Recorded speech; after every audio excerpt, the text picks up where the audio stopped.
lease or sandwich lease. So that's one strategy that I can say, hey, Derek, I'd like to buy your property. Is it for sale? And he says, no, it's for rent. Gosh, Derek, really like to buy your property, and I was hoping it would be for sale. But let me ask you, what are you getting for rent? He gives me a number. And if I've been following anything, I've been following the rents in that area. So when he tells me $500 a month, I can rent that property, and I know that with a little bit of marketing, I can rent that thing for $600 or $650, I see an opportunity to say, Derek, I have no problem paying you $500 a month, but I'm the kind of guy that likes stability. I'd like to do a 10-year lease. If you're okay, I'll pay you $500 a month, every month for the next 10 years. That be okay with you? He may or may not say yes. Let's say he says, that sounds great. I don't like vacancy. I say, another thing, Derek, is that I would like the ability to rent it to somebody else. I'll always write you a check, but I'd like the ability to sublease it if I find somebody worthy. Now, what I've done right there is capture any amount over the $500 that I have to pay to Derek. Now, how much is that going to cost me?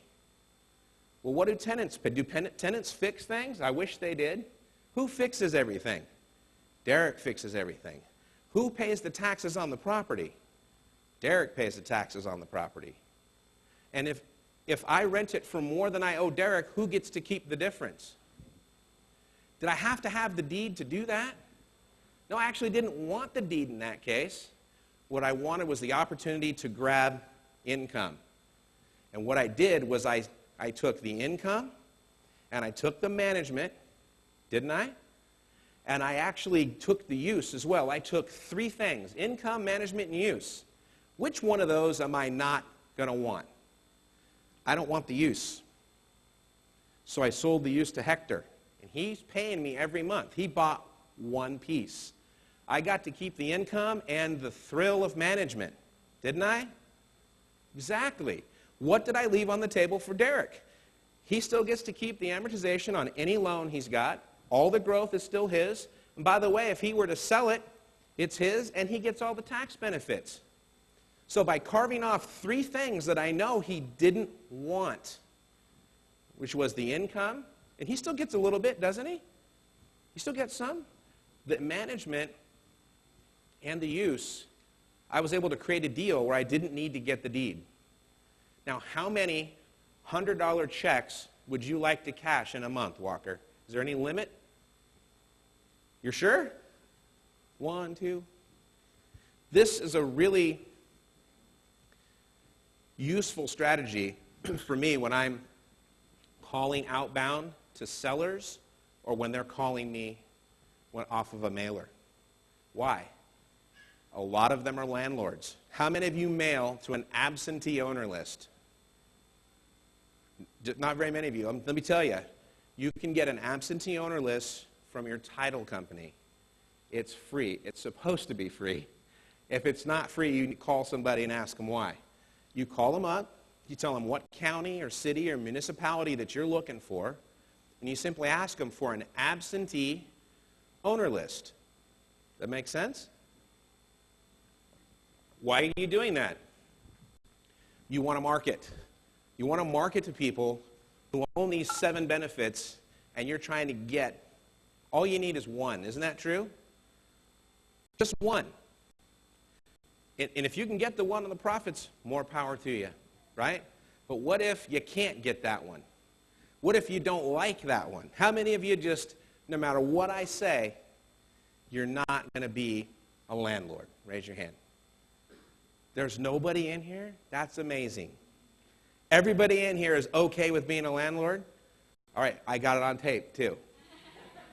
Okay? So there's no reason that any of you should be afraid of employing a strategy like that, okay? So when I call them, I'll oftentimes do what I just did with Derek. I know it's a rental, but I'll say, hey, I'm calling about your house for sale. What do? Sometimes they say it's not for sale. Oftentimes they'll be like, yeah, what are you offering? Now I know that I have a pretty motivated individual on the other end of that phone, right? Very easy for you to back your way into these numbers, because if you take what they're getting for rent, Gary, are they likely to take that as a monthly payment on a purchase if that's what they're getting for rent? It might be pretty likely. Getting $500 for rent. Heck, man, why don't you let me make those payments to you for the next 30 years and I'll just take that thing off your hands. You see how easily that can flow for you, because you can take either one. You now know that you don't have to get the deed to make money. Just as soon not get the deed. Heck, it's cheaper. What's the average closing cost that any of you have paid to fund, to get a deal and get the deed in your name? About 1%? Is that about average? Kind of where I am. Maybe 1 or 2%. How much do you have to pay to close a sandwich lease or a master lease? You guys like zero? I don't like getting zero, but paying zero is pretty good. So your transactional costs are very, very minimal, right? And what if Derek says, I don't want you? What about your deposit? What if you sublease it to some jerk and I don't know, right? Would it be all right if I paid you the first year's lease fee up front? Would that be okay with you? So I give you $6,000 up front. Do you think that might persuade them a little bit? Now, what do you get to do for the next 12 months? You get to keep all the rents, don't you? Do you think you've gained a little trust from your landlord? Remember, he's the landlord. And the second the sink breaks, I'm calling Clyde to fix my sink. Right? Right, John? John, you landlord. You fix your properties. You get calls like that all the time. Right? Now, you paid cash for a lot of your properties. How'd you like to not pay anything for it and still make money every month? That would be great. All right? Okay, so what I want you guys to do is focus on those 7 benefits as we're talking tonight. Is that okay to ask? Okay? Now, I told you I was going to tell you how I market. And that's a copy of the exact postcard that I use every single day. Every single day. We mail out about 50 cards a day. And I wanted to test it. So for 15 years, I've been buying real estate. And what I found right now is this is the most scientifically engineered postcard on the planet. And I will email this to you if you want. Ted, do you have a hard copy of one that we've been doing? Did you grab one? I'll even pass it around so you can take pictures with your camera phone up close, John. How's that? So I have engineered this to get the most response. Why? Well, because if they don't call me, I don't have any shot, right? They got to call me. So it's strategically highlighted. Let me read it to you, all right? I want to buy your house in, this one says Clearfield. That's one of the cities I buy in. I pay full price. I am not a realtor. Call now to receive an offer. Then I have my name. Then I have a number. Now that number is a Google Voice number. Those of you that don't know the power of Google Voice should really look into it. You can go to Google Voice, you can get a number, and you can set that number up to, you can have voicemail on it, you can push it to different phones, different times of the day, you can set up voicemail. Very powerful. What that number allows me to do is have that phone go to whoever I want and follow me wherever I want it to, or in this case, not follow me. I do not answer that phone live. I do not. But somebody does answer that phone for me during the week, during normal business hours. Okay? Let's look at what I said and why I said it. I want to buy your house in, and you can pre-do these, right? Leave the city off. I want to buy your house in blank. Okay? Because what I do is I take that absentee owner list, right? And I go through, and it gives you an address. By the way, these are all handwritten by the same gal who answers my phone, Brittany. I don't know if you're watching. Hi, Brittany. Thank you. Keep doing that. It's good. Okay? So she handwrites these out. She gets the list. She goes and she physically looks at the address and the city. On this side, she writes the city. On the reverse, she's putting the owner's name and address where they are, right? It's going to be different than that because it's absentee, right? They live somewhere else. What I love to do is have Brittany sort the absentee list first by not just not there, but not even in the state. So my first best shot is absentee owner, not in the same state. You get me? I'm getting calls from Hawaii, Texas, California, where else? Georgia, Tennessee, all over the place. So my first cards have all been going out to what? Out-of-state absentee owners. There's some people that live in Salt Lake City and they own a place in Clearfield. That's about 25 miles. That's not quite far enough. I want them really, really far. Why? Why do you think, Renee? Yeah, they don't know what's going on that property. They have no idea. That make sense to you? So far the list is free. You go to Staples and you buy these cards, okay? And then you buy a blue pen. Blue ink works really well. I like these pens. Here, look, I'm going to get real specific. You guys can even have my pen. Papermate Profile Elite. Feel that, Cesar. That's a good pen. See, it's $1.19. I like it. All right? Then I took the highlighter. And I've only highlighted a few words in there, haven't I? What's that say? Read it together. Buy full price now. Wow, I'm a genius, huh? And they want me to all the time, okay? Now, for 30 days, first of all, I didn't get her enough cards, so she was only to do 100 the first week. But she's now mailed out over 400 cards, okay? And I brought the sheets. I give her a follow-up sheet. How many of you have been to Bruce Norris Boot Camp? This will look very familiar to you, won't it?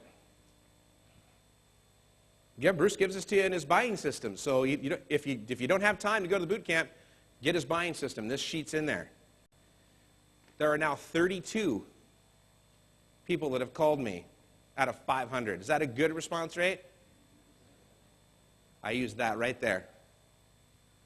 And so what Brittany does is, there's a reason I've tried it all kinds of different ways. Answering the phone direct, I can do it. I'm fairly good on my feet. Anybody else pretty good on their feet when the phone rings? Bill? Derek? A couple people, you're good? However, here's what I noticed. I'm trying to run a full-time real estate business with property management, the trials and tribulations of my tenants, who I love very dearly, but who don't treat me with the same honesty and respect that I give them. So sometimes they need a tune-up. Well, I'm busy tuning up a tenant. I can't always answer that phone.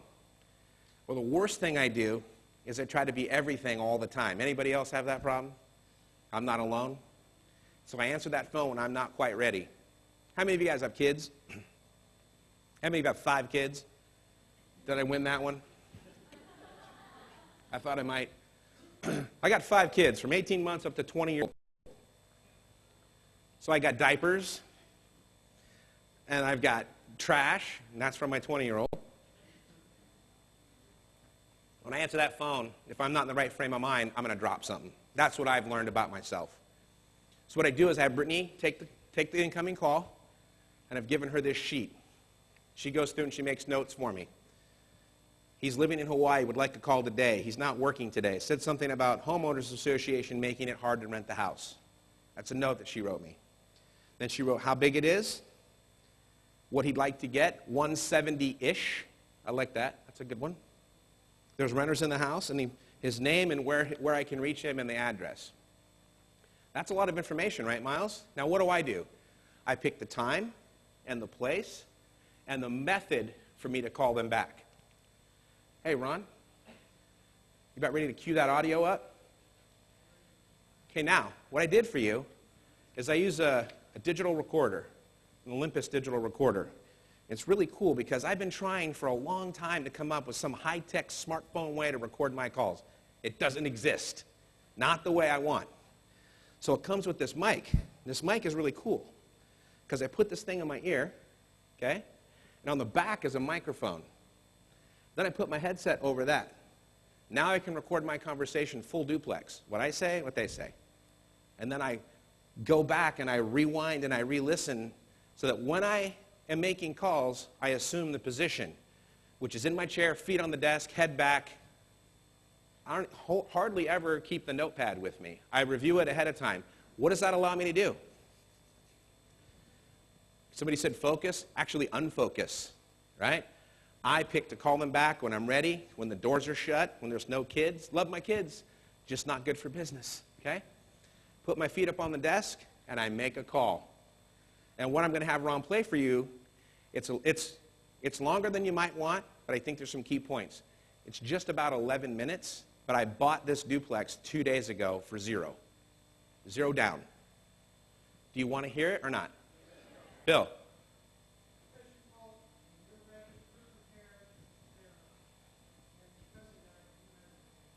Right. Bill said, I call when I'm ready. I have an advantage. It's a chore to get the phone to ring, right? I want to convert, right? It's not how many times the phone rings, it's how many you close. So I try to stack the odds in my favor. Okay? So when Ron's ready, we're going to play it. He's going to adjust it so we can hear it. And I just want you to listen, and then we'll analyze it after. Is that okay? All right.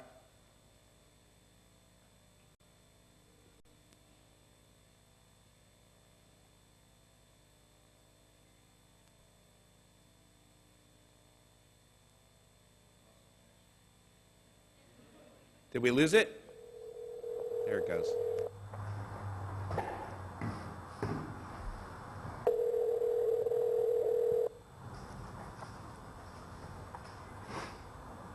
Hello? Hi, Mike. Yeah. Hi, this is Shawn Watkins. You dropped by some information by my office on Harrison. Yeah, I did. I'm sorry it took me a few days to call you back. Is this a good time for us to talk about it? Yeah, absolutely. All right, fantastic. So this is the one over on Eccles.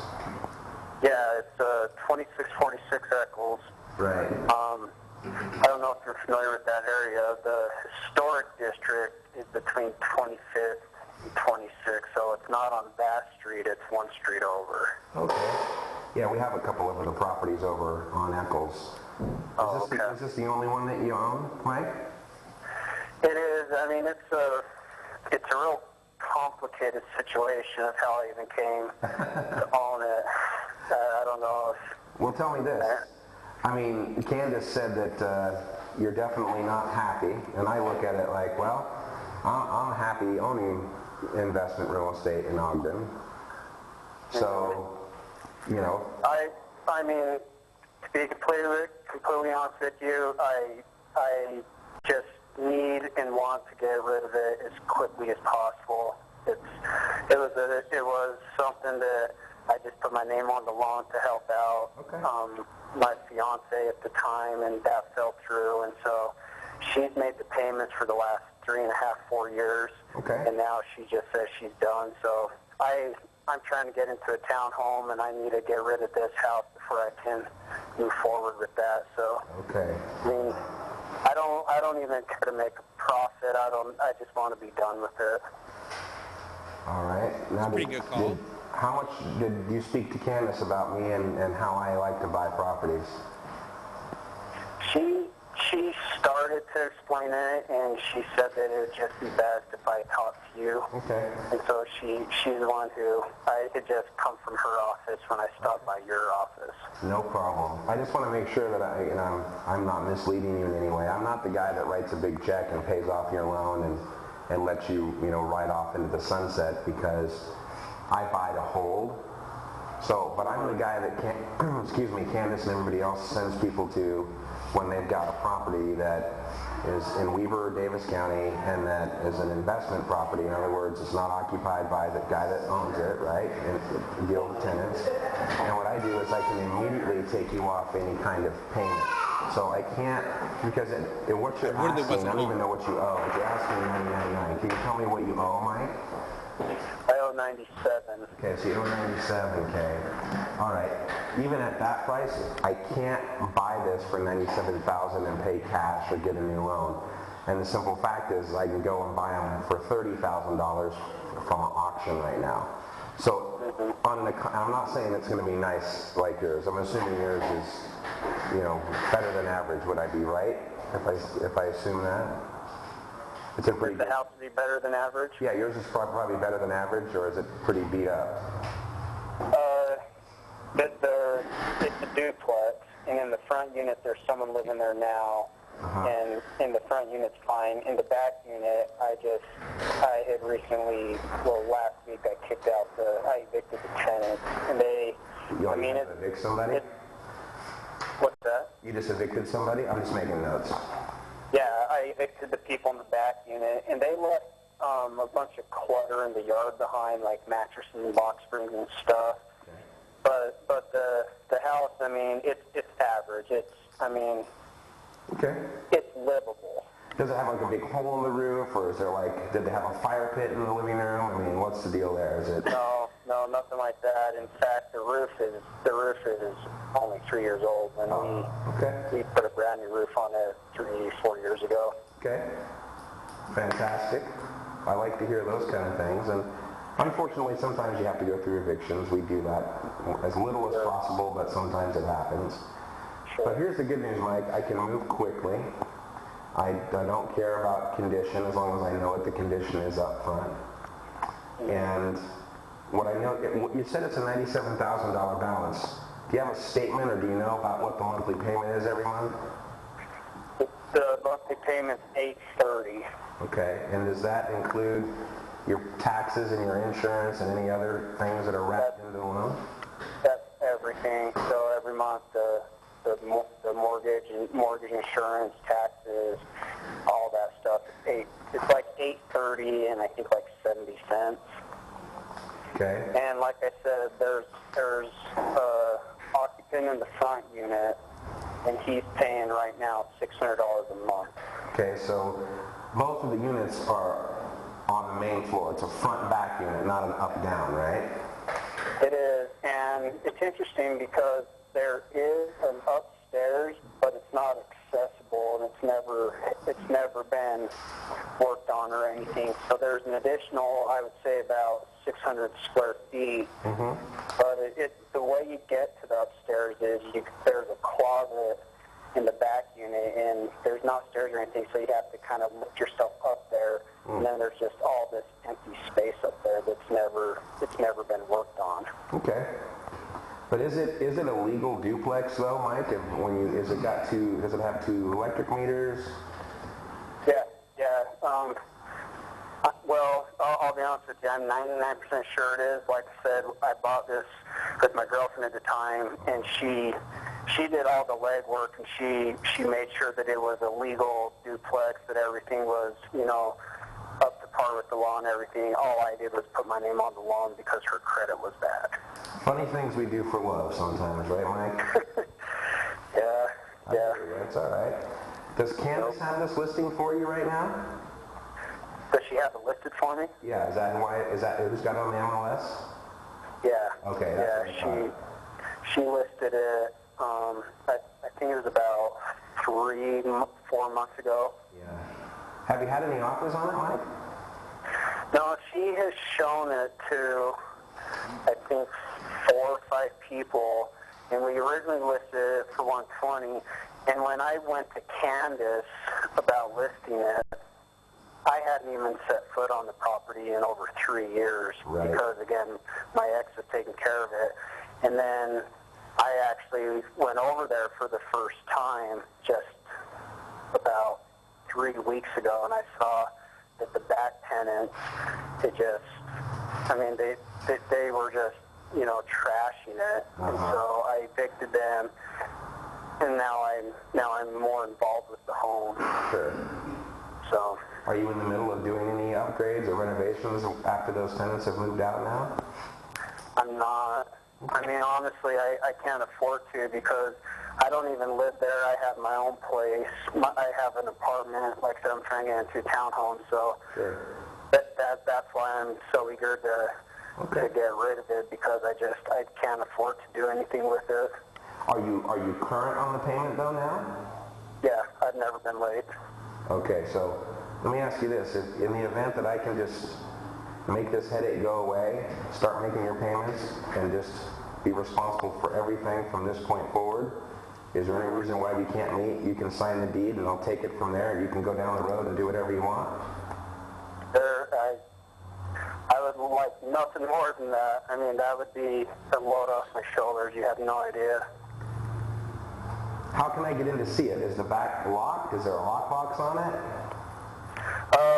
I could meet you over there. The back, it shouldn't be locked now, but maybe I could meet you over there now, tomorrow, in an hour, whatever works for you.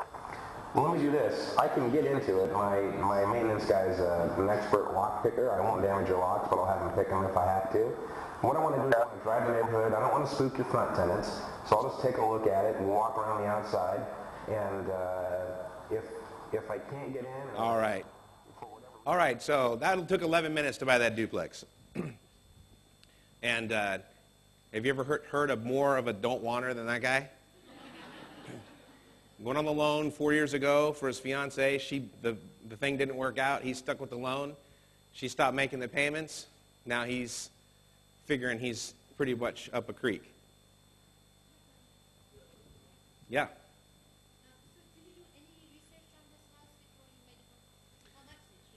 Lily's asking her to do any research on that house before I made the call. Here's what I had. I'll show you exactly what I had.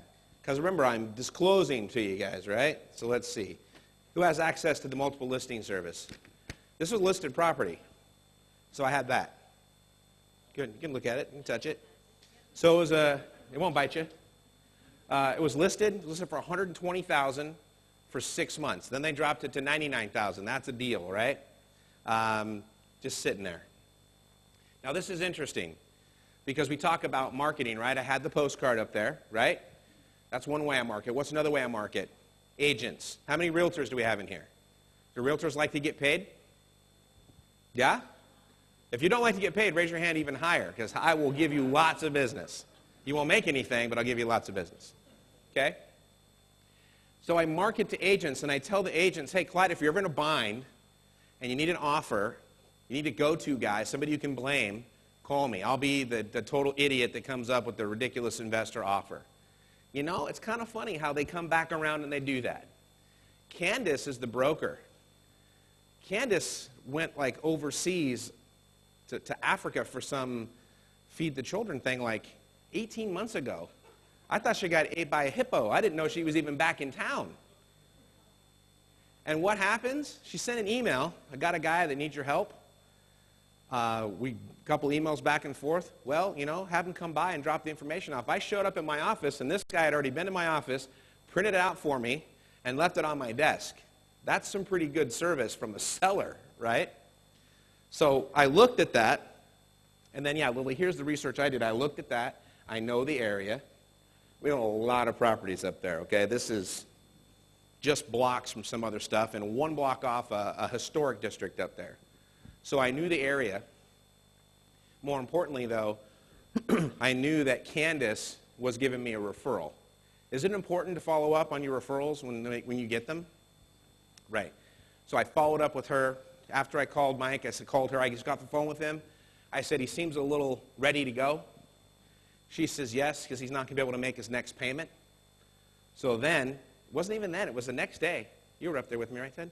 Next day, we jumped in the car and went over there and took a look at it. Now, in between that phone call and when I went over there, I had 7 text messages from the owner. Are you still going? Do you still want it? Is everything okay? What can I do for you? And so part of my strategy was trying to calm him down a little bit.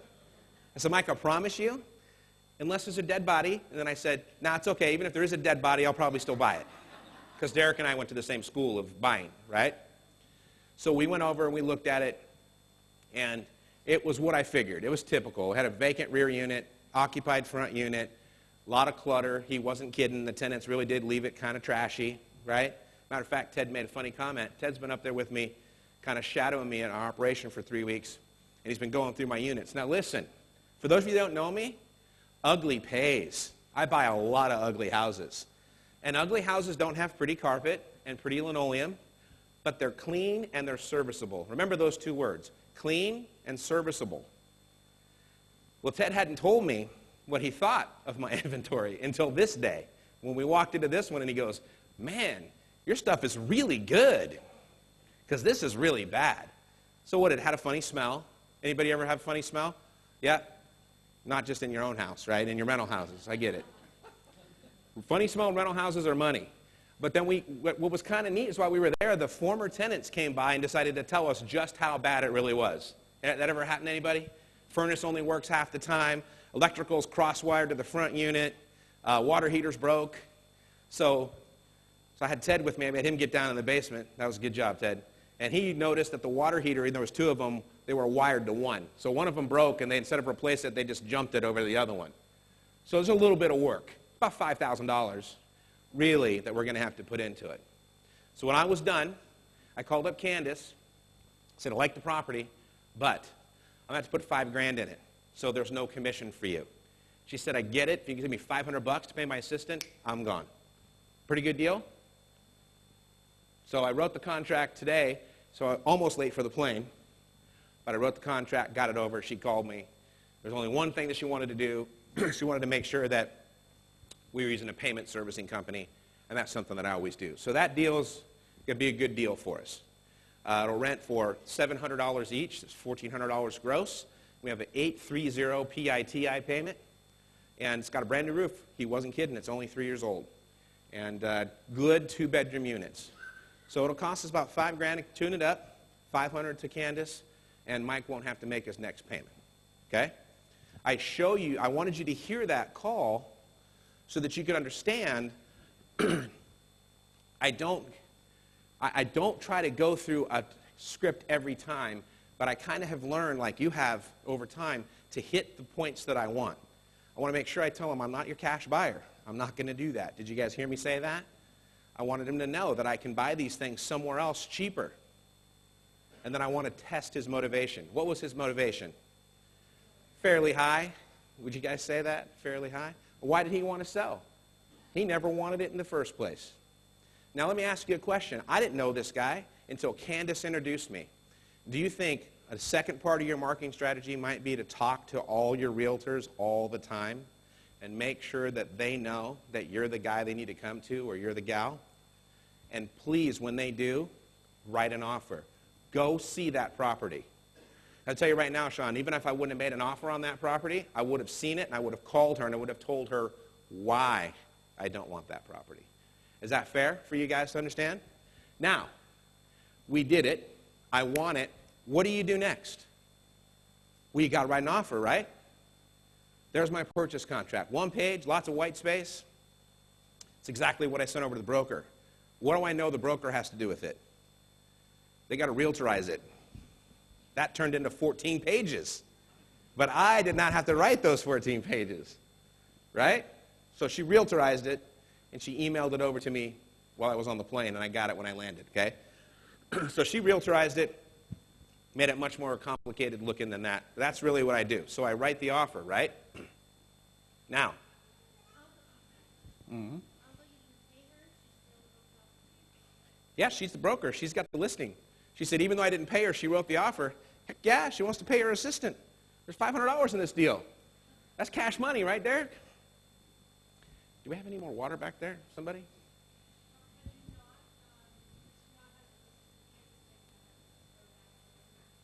Yeah, she's saying if I didn't have it listed, if there was no realtor involved, yeah, I use that as my escrow instruction form. And then my escrow officers will call me if they have any other question. But I use that all the time. That's just what I use. I really try as hard as I can to keep it 1 page. Sometimes I'll squeeze things in. I really like to keep it to 1 page. It just makes my life easier. Everybody like easy? I kind of like easy. Thank you so much, Georgette. So, you market, they call you.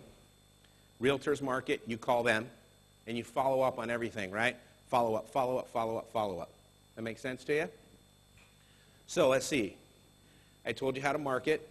You guys got a picture of the postcard, right? Did you have one? Did you pass around? You left it. All right, sorry. I'll email it to you guys if you want. Now, sir.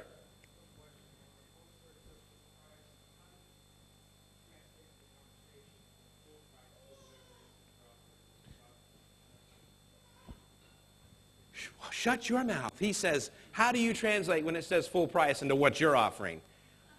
Was that not a full price offer that I made that man? I gave him every dollar.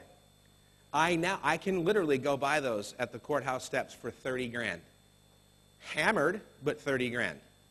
Now, the question you should be asking is, why are you so stupid to pay over what you could pay? Isn't that the question you really wanted to ask? Or maybe not. All right, I'll ask it for you. Why? Why? If I could buy, Cheryl, a duplex, same kind, for 30 grand, and I paid this guy $96,793.96, because that's what the statement said today when I looked at it from Wells, why would I do that? What's bills going like this, and I hear blah, blah, blah? Because I don't want to write a $30,000 check to close, and I don't want to write another $30,000 check to renovate it. Well, in this case, I write a $500 check, and I get the deed. And I inherit a tenant. He's only got 4 teeth, but he's still a tenant. I know what to get him. For Christmas, toothbrush. You've got to take good care of those 4 teeth. Yes. He asked me if there was escrow, and I'm going to get to that. Let me finish up this one here. Because here's the deal, guys. I am buying this for what? I'm not buying it for appreciation. Stone cold cash flow is what I'm doing. And the problem is funding. For most of us, everybody was up here talking about, I need money, or hard money lenders say, I have money. What is it that we wish we all had more of? It's not money. You think it is. It's time. Because if you didn't have to go to work 40, 50, 60 hours a week, what would you do? Anything else? Real estate? You're sick? Who's sick over here? Okay? I know. My wife says the same thing. You guys have heard me tell you before. She's like, I need to dress up like a house for you to pay attention to me. Yeah, and I was like, would you really do that? Because I will so get you a house costume. But it's time I'm after. And those houses, when I buy them, they're creating future time for me. The money lets me do other things, okay? So I don't want to write a $30,000 check. Yes, I can go get it for less. But the time it's going to take me to fix that pig and put tenants in it, too much time. So I want one that's closer to ready. Because how do I fund that thing? Look, I could really limp that thing as is. I really, really could. But I know what happens if I do that. I'm going to get the guy with the other 3 teeth, and he's going to want to rent the back. And he's going to come as a great referral from the guy in the front, isn't he? Right? Because they're going to sit outside and smoke and drink all day and maybe pay my rent. So I want to elevate it a little bit. And I want to take care of problems. See, in my market, it gets really cold about October, right? Because then snow comes. And you really don't want to have a halfway good furnace when that happens. What do tenants happen to do, Clyde, when they're cold? They slow pay their rent. And it pisses me off. Sorry. Did I say the P word? So what I try to do is get ahead of that. Furnace is working good. Hot water's good. Where's my money? It's 5 o'clock on rent day. You better have it to me, right? If you don't train your tenants, they'll train you. You guys remember that, right? Don't let me be the first one that's ever told you that. So how do I fund a deal that needs $5,000 instead of $60,000? How many of you right now, you don't have to raise your hand, could come across $5,000 if you had to buy a duplex? Is that easier than coming across 60 grand? Do you have to get a partner to bring in $5,000? Probably not. Would you rather fund that deal yourself? You probably would, right? That's why I'll overpay, and I'm not kidding when I say full price. But, so when somebody calls me and I say, yeah, I'll give you full price, I had a guy call me yesterday, called Brittany, on the top of the sheet, said this guy doesn't think you're legit and you're trying to steal people's houses. And that one was not the oldest call that came in, but it irritated me, so I called him right away. I go, hey, this is the non-legit guy. He's like, what? Yeah, I sent you a postcard. You call me back. Well, I just don't know. Everybody sends me these postcards. I go, then why'd you call mine? He says, I don't know. Right? I know why. It's a badass postcard, right? Hey, man. His name's Mike. Mike Cragen. Mike owns 3 properties, 2 vacant, 1 rented. And I said, well, Mike, why'd you call me? If you think I'm not legit and you're not interested in selling, why'd you call me? Well, I might sell. I go, well, good, I might buy. But we got to know what the price is. Okay? And then he started wanting to get in a deeper conversation. And here's something I want you all to learn. And it's going to be hard for some of you, but listen to your Uncle Shawn. Sounds weird. I got to be Clyde to say that. Man, Clyde, we got to hang out more, right? How many of you guys been on the ride with Clyde? Good stuff, right? Listen here, Uncle Shawn. You want to delay just a little bit. So I was on my way home. Mike Cragen was on the phone, and I just told him, I basically threw it down. I'll pay you full price. You just got to tell me what that price is. As he started to talk, I said, Mike, I hate to cut you off, but I'm about to be home and be with my family. Then I'm going to spend 2 days with a bunch of crazy folks in California talking about real estate. So if I call you, oh, wait, Labor Day is the Monday, right? Let's talk Tuesday. Is that okay? Yeah, I'll look forward to your call. Click. Hang up on him. Why? Take away, man. I know he's got 2 out of 3 vacant. How many of you are landlords, not just want to be? Do you like it when you're 60% vacant? No. Jay is like, that gives me heartburn. And I know if I let him stew in that heartburn a little bit, that he's going to be where I need him to be. I don't guarantee I'm going to make a deal with him, but he will get a full price offer. Does it mean that he's going to get cash? Did I say full price all cash? That's important. But what you read, what did your brain say? Your brain said cash, didn't it? So without saying cash, you thought cash, because I told you it would be full price. And I will make that guy a full price offer, probably multiple full price offers or over full price offers if I can get the terms. Escrow, title. We're running up on the 9 o'clock hour. I'll try to cram it in, okay? We may go a little long. Is that okay? I'll quit whenever you throw tomatoes at me. When I'm buying a house and I'm getting the deed, I always get title insurance and I go through an escrow company. Mike can too. Everybody know that guy? Buys a few houses once in a while. He said there's 3 things he doesn't ever discount: brakes, haircuts, and title insurance. Okay? Title insurance will help you. It will save you. It will give you credibility. It will assist you in doing what? Minimum wage activities. Once I've negotiated, I did the hard part. I'm going to kick my contract over to my closing team and let them do the rest of it. Do you know how many documents have to get done to buy a house? I hate that part. I like this part. Okay? So kick it over anytime you can to an escrow company. Okay? In my market, escrow takes the lead and title's really on the back. So if you can find one company that does it all in-house, it can kind of help you. Right? Make sense to you? Okay? Always get title insurance and always go through an escrow agent. When I'm doing master leases, I don't do it. When there's an agent involved, like this one, I asked her, you got somebody you like to close with? How many of you have a favorite service provider that you just love? I do. And I fight for them every chance I get. But so do the brokers on occasion. So I gave this one to her, and I made one condition. What did I say? If your service is screwed up, you're paying the freight. That's what I always say. Okay? I'm paying all the closing costs. I do it on all my deals to try to make sure that I'm sweetening the deal. But if they screw it up, you're cutting me a check for whatever I paid for it. That's a good thing to ask for, don't you think? Right? Right? I have no idea what slide's next. It's a Pete deal. So I'm just going to leave that up there for a bit. Because that's like that one will hurt your brain. Right?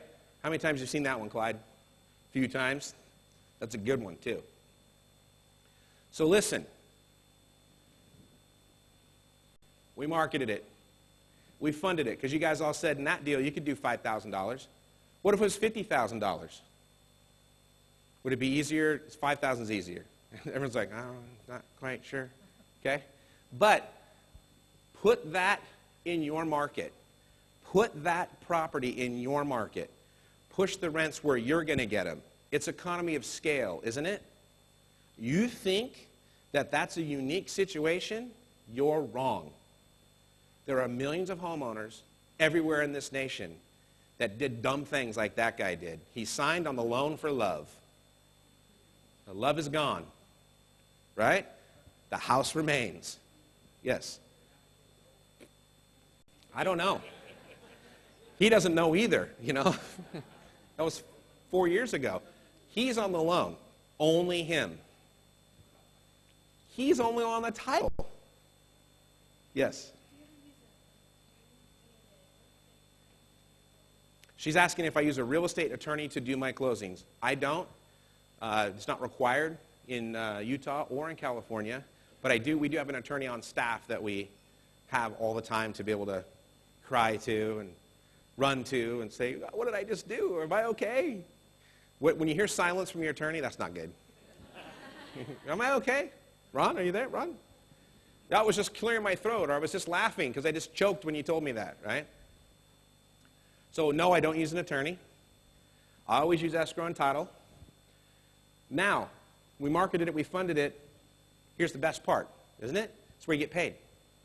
So let's think about this. What can I do with this duplex? Can I cash flow it? If I manage it properly. How many of you manage your own stuff? Okay, do you like it? Who doesn't like it? Those of you that don't like it, do you pay a management company? Okay. So what do we have to do? We got to back in. So what would you figure you need to pay for management?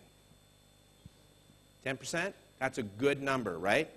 You might find it less. You might find it more. And by the way, property management is one of those things, they will steal you blind. They just will. So you really need to interview your property management company. So you're going to take 10% off from the management, right? Taxes, insurance are already included. Normally I would take 10% off for that. Then you got management and vacancy, or excuse me, maintenance and vacancy, 10 each, right? So you take 10, 10, and 10. 10 for vacancy, 10 for maintenance, right, Dave? 10 for management. It's 30%. So if I take $1,400 and I back out 30%, is there enough left over to pay that $830 mortgage and have a little bit left over for myself? Hopefully you guys got calculators, okay? And if I had a $5,000 total investment, excuse me, $5,500, is that an okay deal? What you need to do, it's not bad, it's all right. What you guys need to do is translate it into your market and find those people who did dumb things and back it in that way. I usually will tell you to take 40% off the total rents. And what's left over is all you have to pay for all your debt service and anything for yourself. 40% is a pretty down and dirty, pretty quick number, okay? If you manage yourself, you can absorb that 10% for management, but guess what? You're going to work harder for that money. Isn't that true? You just are. John and Reed, you guys are enjoying the joys of management in the high desert. It pays pretty well some days, and some days it kicks your butt, right? But it's your business. True? Okay. So I can cash flow it. Is there a way I could make a chunk of money on this? Anybody figure a way I can make money on this, Ray? Well, if I just don't want it, but I was a good deal packager, do you think I might fund somebody out here that wants that deal? Do you think if I took that thing, packaged it up, rented it up fully, and then said, hey, Faith, you want to buy a fully rented duplex and so for X? Bill might buy that. Yes, Bill.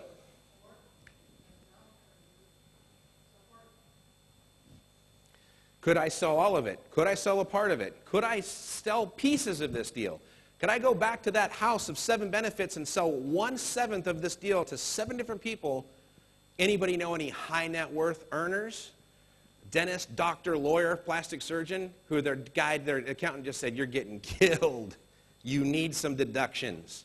I got a perfect place for you, my friend. You can have all of it.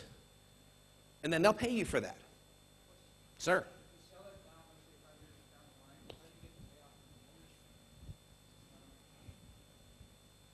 He's asking, if I sell it 5 years down the line, how do I get the payoff from the mortgage company?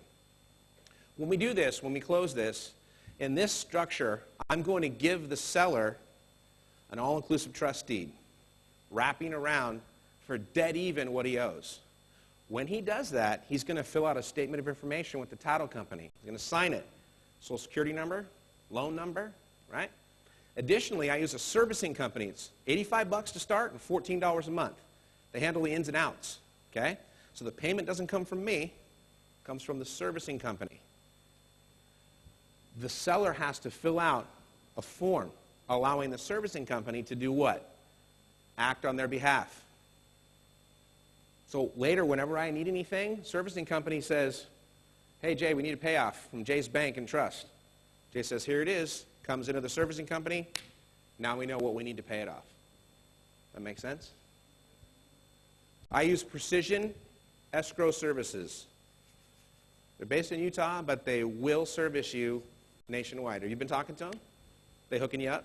Derek says he's using them. Are you happy? I always like to ask people if they're happy. I'm happy, but I was there when they started. Okay? So we figure out how to cash flow it or how to cash out of it. Those are a couple of different ways you can do that. Is that true? Yeah? Let me ask you this question. How many of you have a goal for your real estate business? Raise your hand. Great. We want to have a goal. I have a goal. By 2021, I want to have 1,000 doors generating $50 net revenue every month for me. That's $50,000 a month in income, net. Okay? 1,000 doors, not houses, doors. Because my fourplexes have 4 doors, right? $50 a month. Do you think $50 a month net is an achievable goal? Okay? I do. I just want to know if you guys think so too. What does that really equal out to? All I've got to do over the next 9 years is earn $1.67 per day per property. Doesn't that sound silly? $50 a month is $1.67 a day. And if you don't think a dollar is important, go to Gary Johnston's class, and he'll tell you the value of a dollar. Gary, what does $1 doubled over 20 times make? A lot of money. More than $1? More than $2? Okay? So for me, I've decided that I got to go out every day and get a house. It's going to pay me $1.67 net every day for the rest of my life. That's not that hard, guys. Really, it's not. $1.67 a day? Bless you. I'll even feed it a little bit to get it going, right? What if it only pays me 7 cents a day? Or what if there might be a day I've got to put $1.67 a day? Would all of you pay $50 a month to own real estate if 10 years from now you could stop writing checks and cash checks forever? Well, you can do that. All you have to do is start going and looking where most of you are not looking right now, and that's from sellers, not banks. Listen, I understand. REOs are great. How many of you guys buy REOs? How many of you buy short sales? That's a good business. I tip my hat to you. I used to do that, and the problem I came up with is I was always chasing my best year. Anybody do that? My best year was 57 houses. And I was like, dang, man, I got to be, next year I'm going to do more. But I was doing more for less. Why? Because I killed the market, and everybody caught on, and they were now buying behind me. And I was like, I would never pay 87 cents on the dollar for that house. Now I was paying 89. And I couldn't get off the wheel. Okay? And I said, why? Me being me, I had to figure it out. Because I was fishing where everybody else was fishing. I was buying the same stuff and couldn't understand why there were 32 offers and mine didn't stand out. Anybody ever feel like that? Yep, it's because of this. I will give you this. Picking up that phone, and I know quite a few of you in here who have a phone that resembles kryptonite, and you are Superman, and it does repel you. Is that true? Because when you, I'm only going to say that one more time. Bless you. And if you're not calling those people, you're leaving money on the table. If you're not calling those people and simply asking the question, Andy, like, well, what do you need? What do you want? And you heard me use a phrase that I've now woven into my calls all the time. In the event, is there any reason why you wouldn't? In the event I can do this, is there any reason why you wouldn't give it to me? You heard me say it. You need to learn those today. In the event, is there any reason why you wouldn't? Because you are going to start calling sellers, or they are going to start calling you. And you are going to start having real conversations with real people about they don't want it, They can't finish it. They can't service it anymore, John. And you want your shot. We are all caretakers of these things, right? Yes.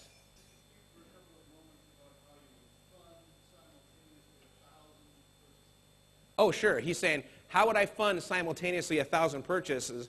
And that's why I won't fund them. That's why I'm buying them in blocks as much as I can. I can tell you how I will exit my 1,000, because when I'm ready to leave, I will call a younger version of Bill Dufresne back there, and I will say, I'm going to make you a deal. Here's 1,000 doors with a net income of $500 each per month.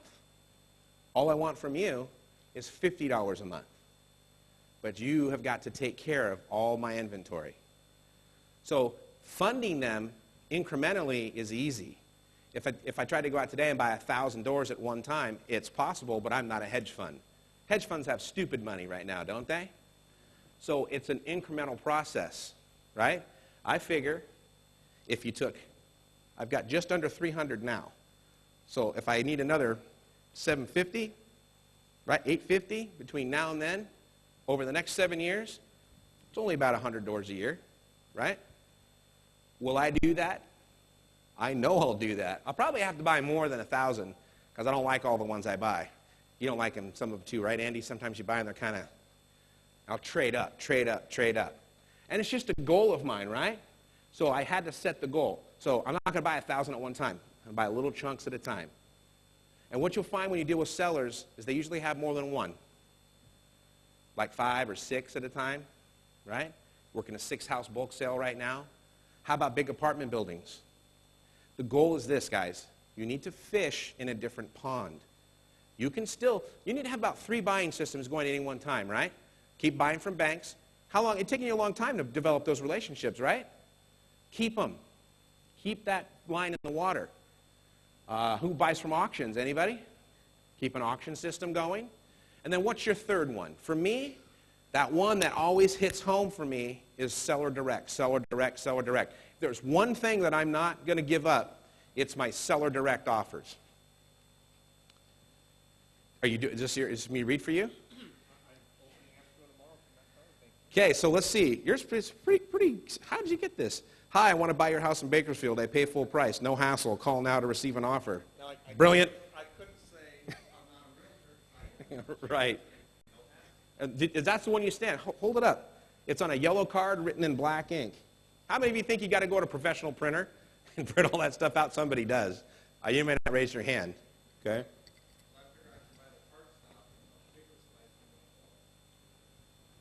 All right. It's 9:15. Boy, I got a lot more stuff I can tell you, but I want to start taking some questions if that's okay. Is that okay? Because I don't know if I'm hitting the mark with you or not. So if you could write some questions down. Here's why. We're recording this, audio and video, and if I read your question, it'll get on there clearer so we can hear it again. Is that okay? It's a little hot in here. I'm like, is it just me? Gosh. Everybody take your shirts off. Just kidding. Hey, I had to ask. Not you. You keep your shirt on. Okay. So get your questions, pass them to the center, and then we'll bring them up here. I haven't seen too many people leaving, so I assume I haven't totally wrecked you, right? Okay. You got some really smart people in here. Gary, Clyde, Bill, all these Bills. We got too many Bills in here. All you guys with your Bill names. All right. I got one in here. Somebody says talk about, say again? Somebody says talk about AITD. AITD.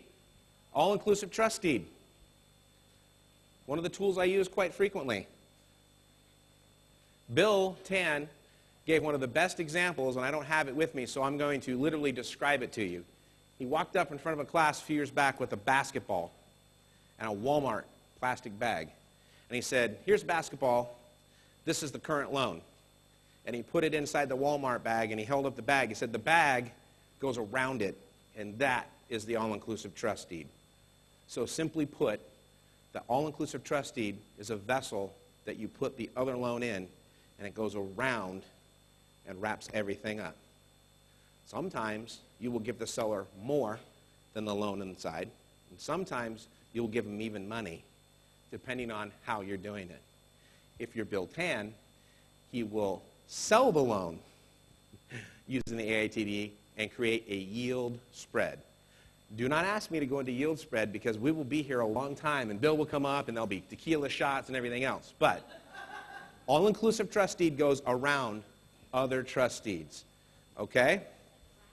Wrap is another name for it. Can you please repeat what you said to buy?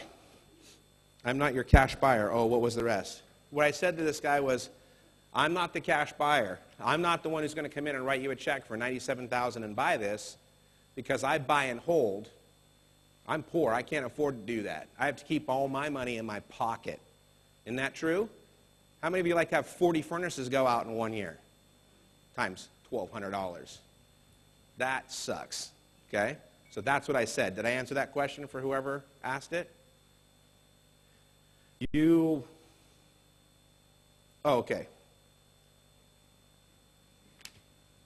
Kind of answered that one already, or I will. Okay, on a master lease, if the tenant doesn't pay to you, do you tell the owner, and how do you evict them since you're not the owner? And what kind of lease agreement? Well, this is without going in too much detail, you can tailor a master lease to have whatever you want. Everything's open. You can pay for maintenance, seller can pay for maintenance. Taxes, eviction, everything else. But understand something. Just because I'm a tenant with Clyde doesn't mean I'm not the landlord with Derek. So I reserve all the same rights with Derek that Clyde reserves with me. Just to keep from making Clyde get sore at me, I say, look, if my tenant defaults, I have to cover the cost of evicting that tenant. So as long as I keep Clyde happy and keep kicking the rent up to him, whatever I do with Derek is between me and Derek, and I have to make sure I cover that cost. So it's not completely without risk. You know how you keep from having a big problem, Shawn? You screen very well. You do an in-home interview with all of your tenants before you put them in your place. Because simply put, if they treat their current place like garbage, they're not going to treat your place any better. Okay?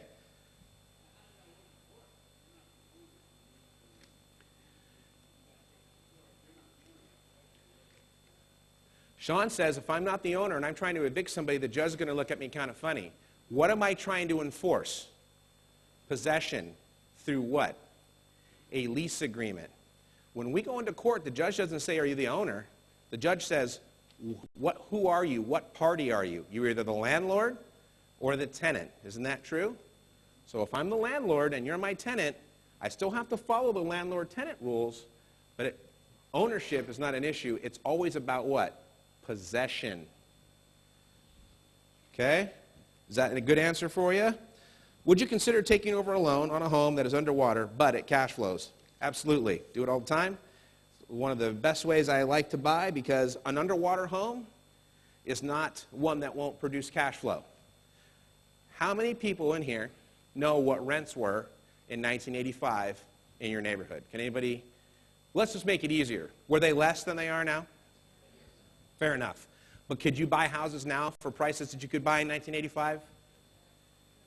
Yes, you can. Yes, you can. Who buys in the Inland Empire? Raise your hand. I know you guys are making buys. I could bet I pull out a dozen of properties you bought, Derek, where the price last time it sold for that was the 80s. That's for real. So let's just pose a little question here, right, Bill? If I can buy stuff for 1985 prices, but I'm going to rent it for more than it was in 85, you don't need a calculator. Go buy them all. Because what that tells you is rents do not go down the way prices do. They just go like that.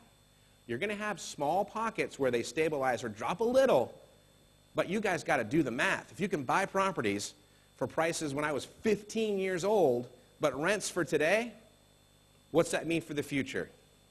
Dig in, hold on, and cash flow. Yes, I will buy underwater homes with the loan that cash flows.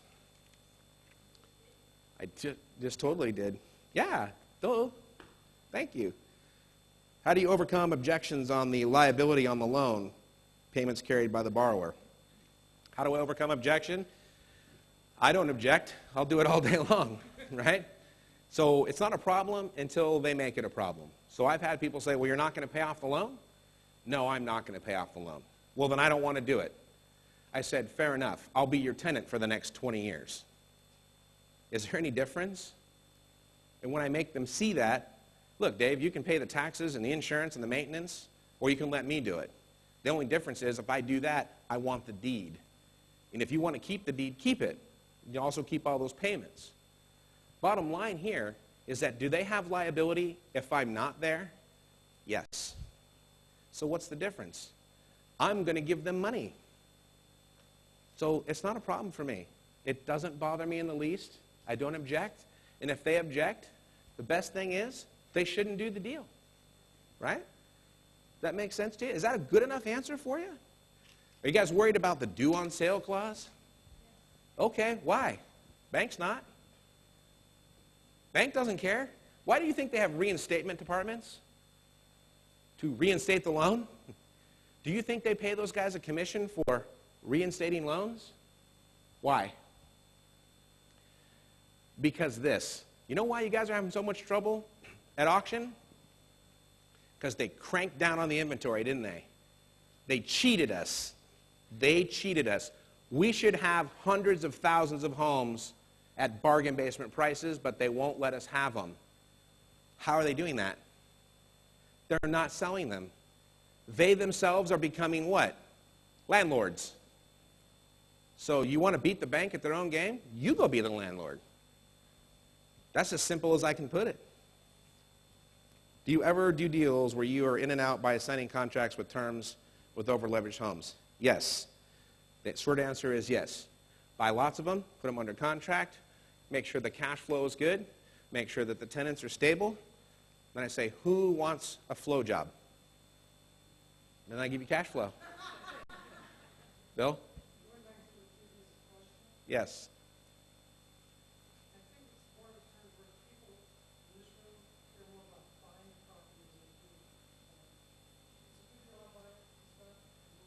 Exactly. What Bill's saying is, I always have that 7 benefits of real estate rolling in my head. If I buy an over-leveraged property, is it going to be a long time, if ever, where I get profits out of it? If that's all I ever saw, I wouldn't buy a lot of deals. But what I do know is that I look at every deal and try to put the best deal I can together and then find a buyer for it. I may not buy them all, but I know somebody who does, right? Does anybody in here know a good short sale person? You're going to give short sales to them if you don't work them yourself. How about a good rehab flipper? Developer? You've been watching too much Storage Wars, man, over there. Yep. I want to shoot that guy in the head every time I hear him, okay? So have a good network. Know who you can sell to. Know who you can assign to. That's what you guys want to do. Build a good network. I'm going to keep taking some more questions here, but I'm going to let some of you guys go because it's getting kind of hot and it's getting kind of long, and we need to go over to the lounge over here. But listen, I've listened to you guys. Ask me questions. Send me emails. Come up and hang out with me. And you guys have been asking for a working group. Okay, so I'm going to launch one. Is that okay? October, I'm launching a working group, a lab. Okay? If you want information on it, you're going to see Angel or Sarah. I'm going to give you information on it. We have 2 spots left for the first 10, right? And I can open up further slots as we get interest. Here's what it's going to do. It's going to be 3 days a month. I'm going to come down from Utah twice a month and spend an entire day working your asses off, okay? Going out, doing it, writing the offers, closing. 3rd day of the month, you're going to be working in-house with staff, with Angel, with Sarah, whoever we have, you're going to be right there. Okay? And that's what you're going to do, and it's a 6-month commitment. If you can't commit to 6 months, don't go get a sheet from Angel or Sarah, okay? If you want to, this is what we do. It's going to be literally a working group, a lab, if you will. I like to call it a lab because what do you do in a lab? You mix beats, you have schematics and stuff, right? That's what we're going to do. Maybe when we get Derek to come down and hang out. And we're going to do my favorite thing, buy from sellers. I can't tell you the last time I bought from a bank. All right, will you ever do a deal that does not no money down? If so, how might you structure such a deal, like using a down payment towards a number of monthly payments? Do you feel this local market might be more difficult for no money down deals? Well, it's a lot. Yes, I will, and I do buy when it's no money down. Even that was not a no money down deal. How do I structure it? Okay, so you guys want to pay $360,000 for a house in Anaheim right now that you could get for $200,000? Easy. Go in, tell the seller you're getting 360 equal payments of $1,000 a month. Right, Gary? That's 360 grand. That's 100 more maybe than anybody else might give them. But the guy wants a down payment. He wants no serious, right? Would you give him the first 24 months up front, $24,000 up front, and then not make another payment till month 25? If you did that, you could still have $24,000 in, but it's going to go toward your first 24 monthly payments. You can then turn around. Great strategy. Gary talks about it a lot. Anybody have a self-directed IRA that they'd like to get a piece of a house for? Tell you what, for $24,000, I'll sell you a piece of a property, and I'll actually sell you the income generated off that rental for the next, what'd you say, Gary? You give me 24 and I'll give you 30 months, or you give me 24, I'll give you 36 months. Gary and I'll come up with the deal. Gary's going to tell me what rate he needs, and I'm just going to back into what rate Gary needs, and I'm going to secure Gary's IRA money against that property. So there you can fund that deal. You can give some down payment, but don't pay twice. Don't give the guy $24,000 down and then make monthly payments. Prepay your monthly payments. Does that sound like a good way to do that? Did I answer that question? Oh, and this local market might be difficult. Listen, it's never not difficult to get a seller to hand you a deed and give them nothing. That's why you're not really giving them nothing. Listen, that guy was on the hook for $830 a month. Multiply that times 12. It's over $9,600 a year. I'm giving that guy $10,000 a year for his crappy duplex with one vacancy that he doesn't want. You tell me anybody else is going to give him that. See how it's about how you look at it?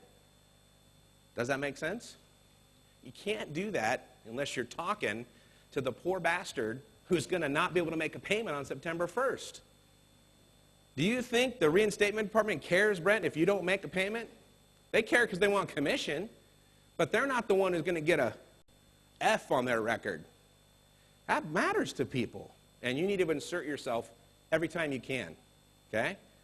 So I encourage you to talk to sellers. I encourage you to talk intelligently to sellers, and don't let them push you around because they're the ones with something they don't want. You got to make sure you want what they're giving up, okay? Please put yourself in a mindset of value. You have value. You're going to have to, somebody's going to write that check, right? If you want to be the one writing the $10,000 every year, you better know you want it. It says, I never mentioned information on current loan. What if the loan has an interest rate adjustment in the future? How do you adjust for that? You talking about the one that I did here? I've got the statement, and that's part of my due diligence. I've already looked at the statement. I've already called for a copy of the deed of trust from the title company, and I already know it says in the front. It's not a great rate. Listen, this thing was 4 years ago. It's 7.25 fixed, right? But I don't have to qualify for it. So you do want to check that. Let's say it was an ARM. Somebody said, would you buy a house that had an adjustable rate mortgage on it? Yeah. What do I want to know? Hector, what's the lifetime cap and how quickly is it going to get there? What index is it tied to? Because if that index moves slowly enough, I'll just ride my rents up on it, and eventually it'll cap out. And if it caps out, it's something I'm comfortable with. What do I know when rates go up? What happens to rents? But values do what? Am I buying for equity? Not there. I'm buying for cash flow. Did I wear you guys out yet? All right. I don't know what are you saying? Oh, we want them to leave them? When we depart, and you all go over to the lounge, because that's where the meeting after the meeting is, take your card, put it in your purse or your wallet, and leave this plastic sleeve on one of the tables out there, and we promise we'll have them for you next month when you come. Who have we got next month? Oh, we don't know yet. Who wants to talk next month? couple guys you want to talk, you want to talk, you want to talk. It would be great to have Mick Blackwell up here. That'd be kind of cool.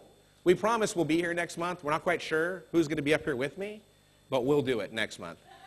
I appreciate it. Oh, wait, I didn't give a shout out. By the way, did you guys know that if you're a punch card member, which is gold, I keep saying punch, but gold, you get a discount. And what do they have to pay to attend in Best Club for Women?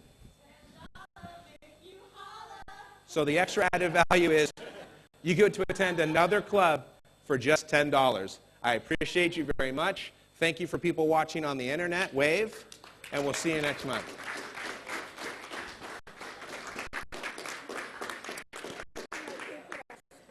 Huh? Did you get it?